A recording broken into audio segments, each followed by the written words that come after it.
നീ എന്താ നേരെ വരാതെ ഇങ്ങനെ വന്നത്? ഒന്നുമില്ല, ഞാൻ വെറുതെ. എവിടെ ആയിരുന്നടാ നീ? ബാക്കിയുള്ളവർ ഇവിടെ കിടന്ന് തീ തിന്നായിരുന്നു. അമ്മേ, ആ ലോൺ ശരിയാക്കുന്നതിന് വേണ്ടി ബാങ്ക് മാനേജർക്ക് ഒരു പാർട്ടി കൊടുക്കുമെന്ന് ഞാൻ പറഞ്ഞിരുന്നില്ലേ? ഉണ്ടാവില്ലേ നിനക്ക്? കുളിച്ചു വരും, അമ്മ ചോറെടുത്ത് വെക്കാം. എന്താ എന്താ? എത്ര എണ്ണം വീശി? ഒരു കുപ്പി. കുറച്ചടിക്കുന്നതിൽ ഒരു തകരാറുമില്ല.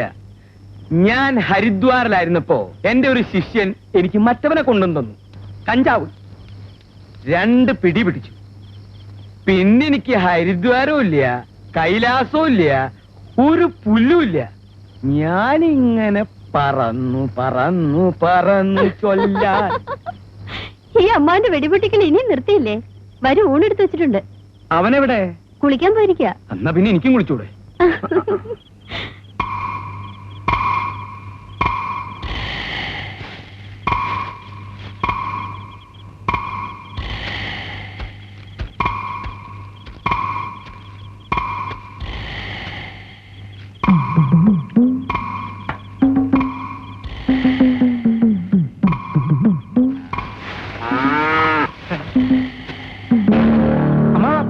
എന്താ അവിടെ?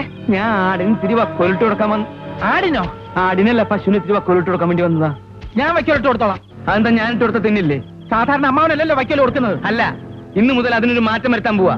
ഈ പശുപരിപാലനം സ്വാമിമാർക്കും മഹർഷിമാർക്കും വിരിച്ചിട്ടുള്ളതാ. സമ്മതിച്ചു. പിന്നെ അമ്മാവനെ ശങ്കരമ്മാവൻ വിളിക്കണ്ട്, വേഗം അങ്ങോട്ട് ചെന്നേ.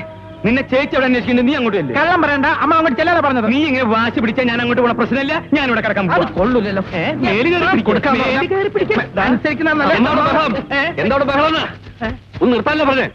ഇന്നൊരു ദിവസം ഈ മിണ്ടാ പ്രാണിക്ക് വക്കോട്ട് എടുക്കാൻ നോക്കി ഇവ സമ്മതിക്കില്ല. വയ്ക്കോലിട്ട് കൊടുക്കുന്ന എന്റെ അവകാശം, അത് ഞാൻ ചെയ്തോളാം. അവകാശമൊക്കെ പോട്ടെ, വക്കോല് ഞാട്ട് കൊടുത്തോളാം. ഞാട്ട് കൊടുത്തോളാം. വേണ്ട ചേട്ടാ, വിടാനല്ലേ പറഞ്ഞു. വിടാൻ ചതിച്ചല്ലോ ഈശ്വര. ഇതാണ് വയ്ക്കോല്ലേ? ഇതെങ്ങനെ ഇവിടെ വന്നത്? ഓയല്ലോ ഈശ്വര. എന്റെ ഭഗവതി, മധുര മീനാക്ഷി ക്ഷേത്രത്തിൽ വഴിപാട് കഴിക്കാൻ തെക്കേല മുട്ടയമ്മ എന്ന കാശായി പൊട്ടിക്കിടക്കണ. ഇപ്പൊ എല്ലാവർക്കും സമാധാനമായില്ല.